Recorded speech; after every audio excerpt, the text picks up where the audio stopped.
Good evening and welcome to this special Today Tonight presentation live from Snowtown. 20 years ago, 8 bodies were discovered here in a disused bank vault in this tiny mid-north town. I've seen stuff that people don't want to dream about. Tonight, the bodies in the barrel stories that have never been told. That's it, I'll hang you up the tree until you're dead. The families still living in fear.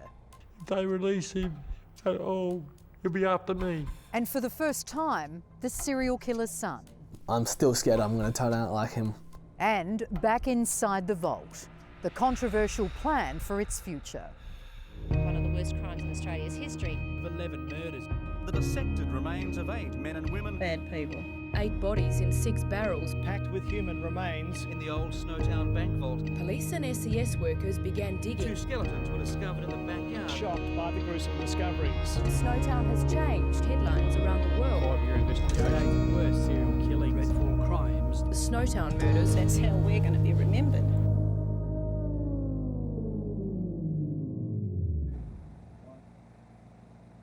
First tonight to the crimes that shocked a nation, a serial killing case that's etched in our state psyche.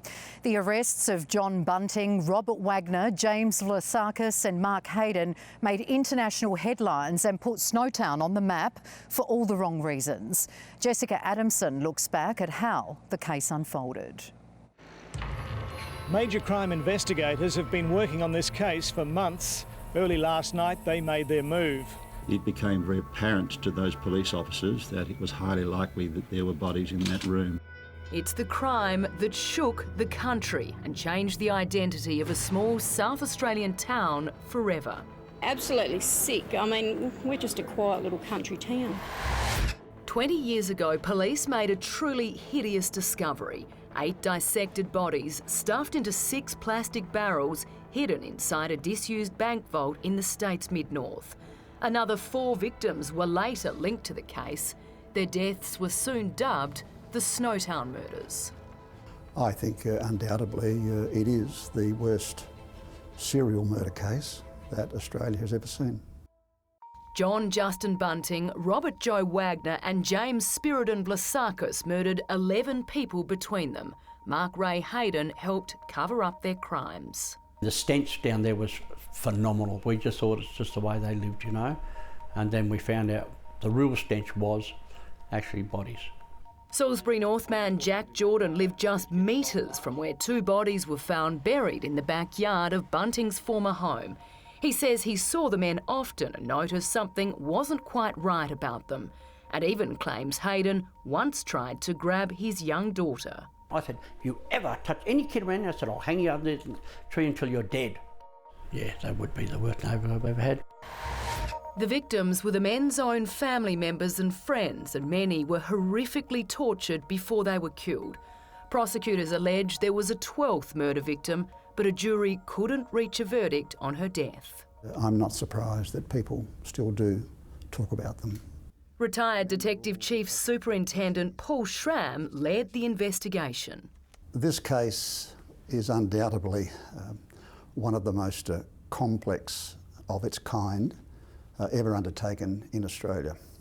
This whole team came together, and it was the team's resilience and commitment that was instrumental in bringing these people to justice.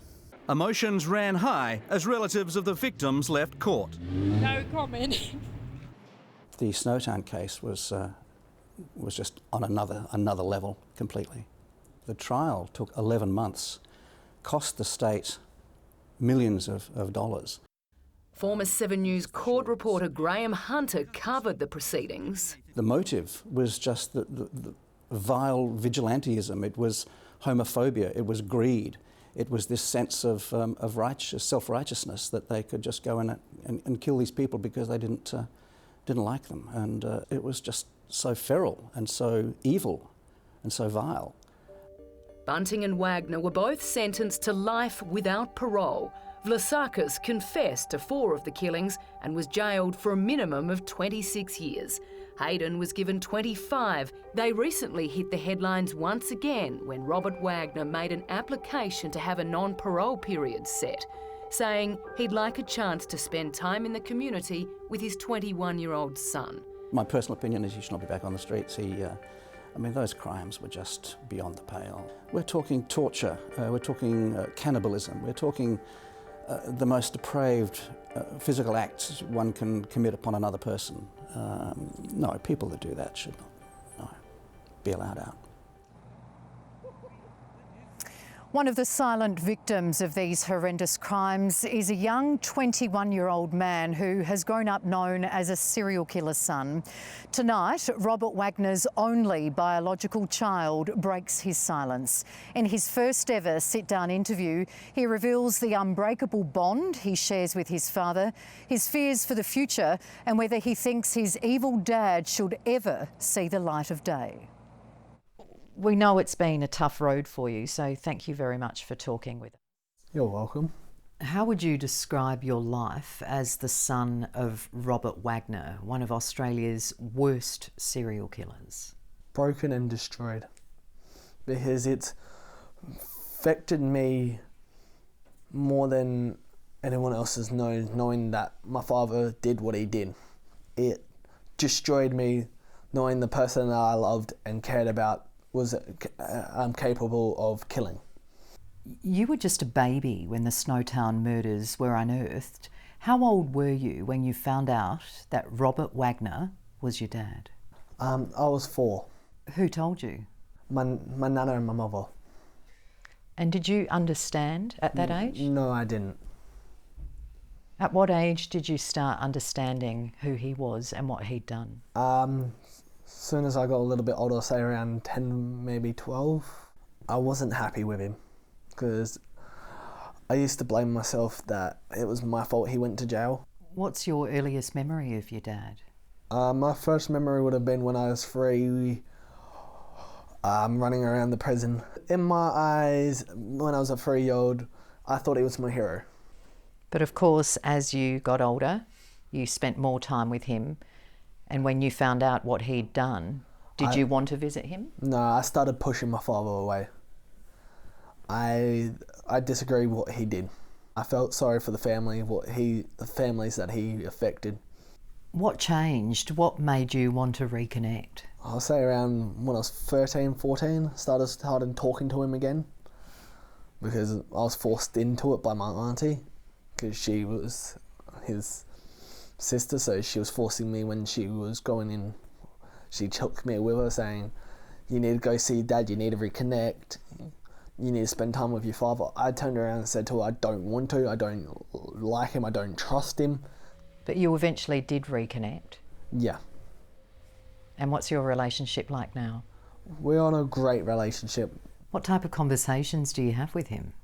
About football, about cricket, about every sport that me and him are both into. What I play, how my life's going, what my relationship status is, everything like that. Would you describe him as a good dad?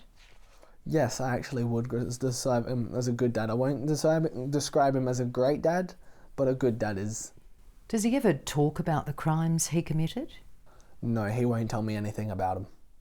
Have you asked him about them? I've asked, but he won't tell me because he doesn't want to screw with my mind even more than it's already been screwed with. Do you know all the details of his crimes? Not all the details, I know some of them. I understand what he did was wrong, but I get a little bit confused with it sometimes as well. They were brutal and they were sadistic. Does that play on your mind? Yeah. I'm scared that maybe if someone pushes me that far, I'll have someone like Dad did with John, who corrupted him, turned him to evil, turned him sadistic, turned him into the serial killer that he is. Because if I had the photos right now and I showed you the photos of me and my father together when I was a bobby, he's not a heartless monster like people say. Despite what he did, you're saying he's not a heartless monster? No, he cared about his son. Does he scare you? He doesn't scare me. You love your dad? I love my father. Nothing can tear me away from my dad. When we see each other, we hug, we tell each other every day when we're on the phone, we love each other. You're the reason your dad wants a non-parole period. He wants to spend time with you. How do you feel about that? I do want him out, but I don't believe he's served enough time. He needs more time, in my opinion. He's not ready to come out. He did a crime that was heinous. He did stuff to people that I don't want to go into because it gives me nightmares, gives me my turns that I have, it gives me fits. Do you think he has the potential to change? In my opinion, yes, but if he keeps on talking to John like he does, no. I don't believe he can change. You think he's capable of killing again? Yes. That's what I'm petrified of, because if he comes out, I'm scared that if he corrupts my mind, that he's going to rope me into it. Help him with it. Did you see the letter he wrote in his bid for non-parole? No, actually I didn't. It says, I'm a father of a 21-year-old son. I have been in custody since he was 18 months old and would very much like the chance to spend time with him in the community. I don't want him in the community. He's not a person that I want to see every day. He might be my father, but if I've put myself into the victim's shoes, I understand why they don't want him out here. Do you tell him how angry you are about what he's done? Yeah, I turn around and tell him every day that I'm not happy with him. He actually understands. He apologises for not being there. So he's apologetic for not being around for you, but is he apologetic for the crimes he committed? I do not know if he's apologetic for his crimes. To be honest, I do not know if he's actually sorry for what he did. You don't think he has even a tiny bit of remorse?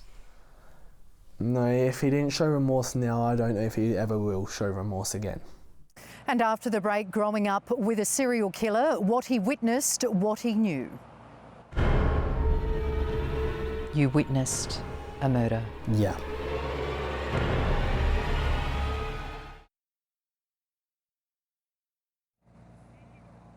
Welcome back to this special Today Tonight presentation live from Snowtown. Now, as we've heard from Robert Wagner's son, living your life knowing your dad's a sadistic serial killer is a huge cross to bear. He admits he's troubled and sometimes unstable, and it's not surprising given what he says he's witnessed.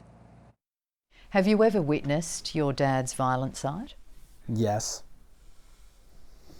When I was younger, really younger, I crawled in on him killing one of his victims. You witnessed a murder? Yeah. I was only a little bubby. So you would have only been a toddler? Yeah. I saw him torturing, I don't know who it was, I saw him torturing the poor person. And when my dad caught me in the room, he put me straight back into my cot. That's a lot to witness at such a young age. That's why my mind is a little bit screwed like it is today. I've seen stuff that people don't want to dream about. It hurts me knowing that my father is who he is. Some days I wish he wasn't my dad, but you can't have that wish. It must have affected you deeply. Yeah, that's why I have my mental health issues. How do you deal with them? I spend time with my fiancée. Her is the only reason I haven't given up yet. She gives me hope. She tells me I'm nothing like my father. She's the reason I didn't want to give up and didn't want to die. There was a point you wanted to die? I wanted to give up and slit my throat because I thought I was going to turn out like my dad. And I'm still scared I'm going to turn out like him, even to this day, because the stuff that my father did, I'm scared that if I get that pissed off, that anger, that demon inside me, that I could turn it on anyone, even my loved ones. It's a lot to have to cope with. I know. It's been hard, but I'm getting there. So you feel like you're on the right path? Yes. This is, in my head, opening up to yous, opening up to my fiance, opening up to my friends about what's going on with me, going on with my mental health, going on how I'm thinking about my father is actually better for me than bottling them up. Because I want people to stop judging me for being my father's son. My dad had his chance and ruined it. Now it's my time to live my story. And my story's not finished yet. Well, good luck. We do wish you all the very best. Thanks for your time. You're welcome. And as part of that interview, we agreed not to reveal the son's name or where he now lives. He's trying to put the pain of the past behind him, and that was a key motivation in him wanting to tell his story. Now, of course, there are other families too who've endured 20 years of tears, hurt and confusion. For the victims' loved ones left behind, there are still many unanswered questions. Here's Tiffany Warren. There's no doubt the victims' families remain in disbelief that such gruesome crimes could happen in suburban Adelaide streets like these. And while 2 decades have passed, for the relatives left behind, the grieving is far from over.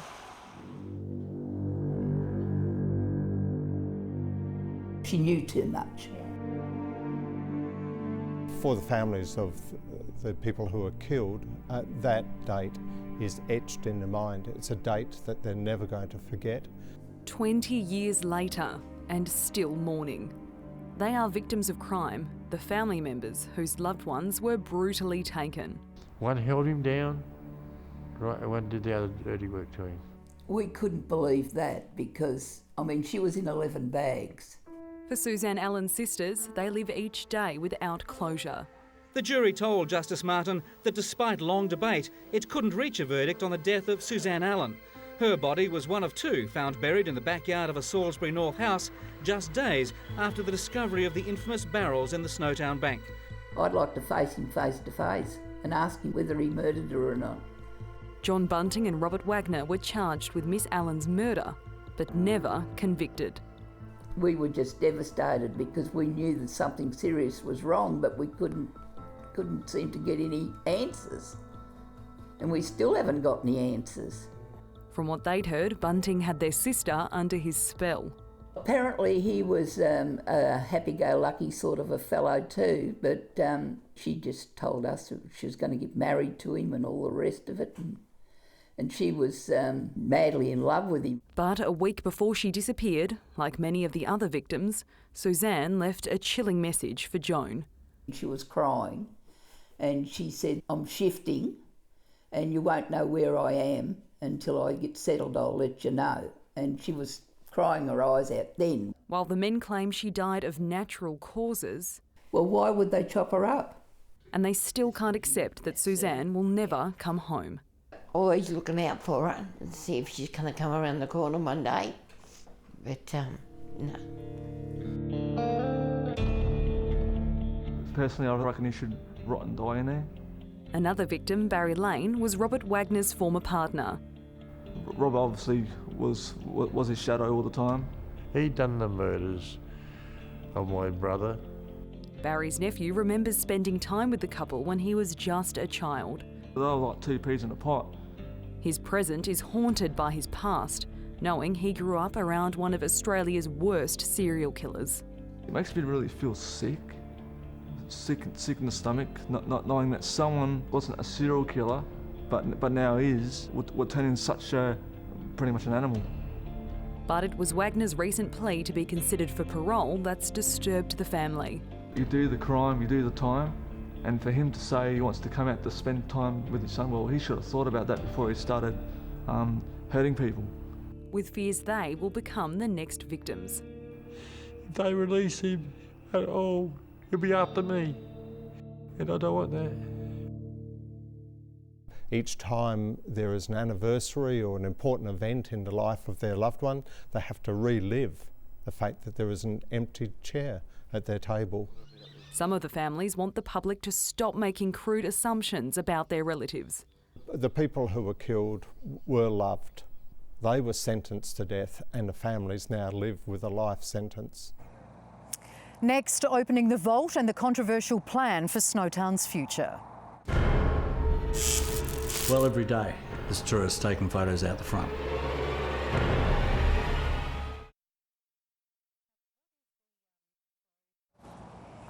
Welcome back to Snowtown. The bodies in the barrels case is a crime that forever changed this sleepy hamlet. Elise Baker joins me now. And Elise, the community's had a real tough time of shaking this off, haven't they? Yeah, they have, Rosanna. As far as residents are concerned, these evil deeds happened in the past, and that's where they think the matter should stay. Only one of the murders was actually committed here, and none of the killers or their victims were from Snowtown. But many have accepted that to outsiders, this is part of their reputation, and they're also working to make this place a vibrant community for everyone. Thank you, Elise. Let's take a look at how they're rebuilding.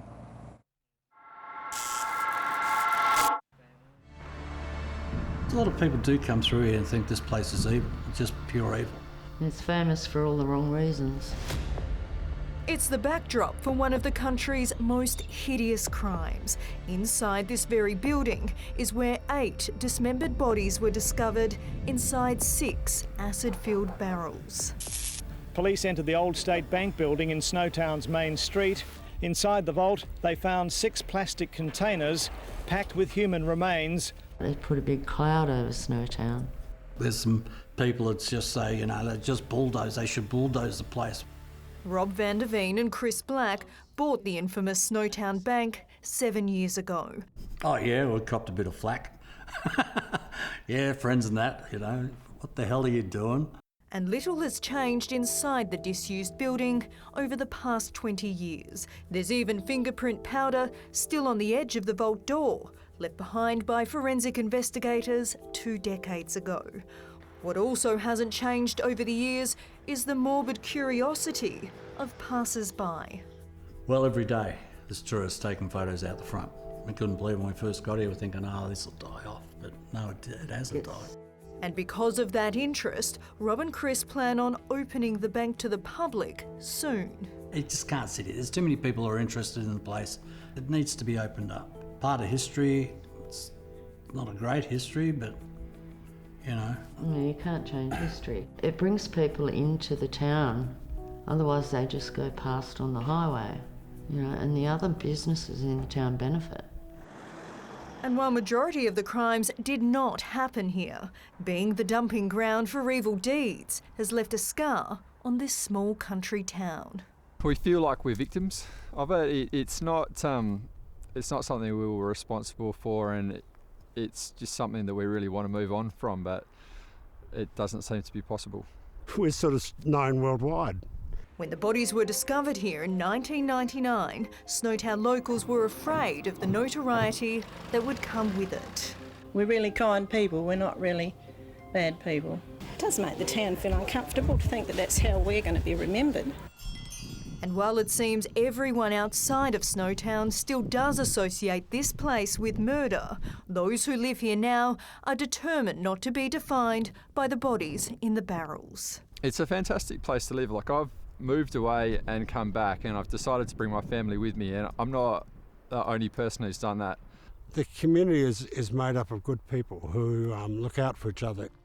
And when out-of-towners lob in for a look at the bank, locals hope they also take the time to look beyond the atrocities of the past. I want it to be a vibrant community, a place to get a coffee or top up your groceries from the supermarket. We have a fantastic sports complex. We've got a nice new mural on our water tower celebrating the volunteers and the different aspects of the community from the past and the present. If we kept on beating ourselves up over what happened 20 years ago, it would be poison, so we don't. Yes, it's been a tough road for many. Thank you very much for your company this evening as we broadcast to you live from Snowtown. But before we do leave you, let's take a quick look at tomorrow's weather. Thank you very much, Rosanna. Well, after a sunny afternoon today, we can expect our clear skies to continue this week. Now, those clear skies will lead to an icy start for some, with early frost tipped about our mid-north and Riverland. In the city, down to 9 degrees overnight, then just a few clouds about tomorrow. 20's the forecast top. We'll see sunshine Wednesday up to 21 Thursday, 22 Friday, before showers settle in over the weekend. Thank you very much, Amelia, and that's our program for this evening. Good night.